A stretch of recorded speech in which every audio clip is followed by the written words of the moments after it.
பக்திவனம் அன்பர்களுக்கு மார்கழி 8ஆம் நாளில் திருப்பாவையில் காலையில் விடியலுக்கான அறிகுறிகள் தோன்றியும் இன்னும் உறங்கும் ஒரு தோழியை ஆண்டாள் எழுப்புகிறாள். இந்த பாசுரம் பக்தி மற்றும் இயற்கையின் அழகை ஒருசேர பிரதிபலிக்கும்.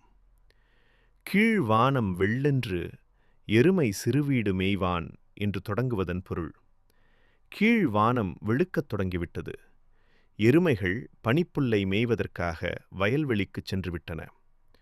மற்ற தோழிகள் அனைவரும் நோன்பு நோற்க கிளம்பிவிட்டனர். உன்னை எங்களோடு அழைத்துச் செல்ல வேண்டும் என்பதற்காக கிளம்பிச் சென்ற மற்ற பெண்களை போக விடாமல் தடுத்து நிறுத்திவிட்டு உன் வீட்டு வாசலில் வந்து உன்னை அழைக்கிறோம். குதிரை வடிவில் வந்த கேசி என்ற அரக்கனின் வாயை பிளந்தவனும் மல்லர்களை அழித்தவனும் ஆகிய அந்த தேவாதி தேவனை, கண்ணனை நாம் வணங்கினால் அவன் ஆஹா என மகிழ்ந்து நம் குறைகளை ஆராய்ந்து நமக்கு அருள் செய்வான்.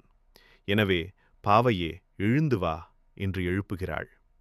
மீண்டும் நாளை சந்திக்கலாம். நன்றி, வணக்கம்.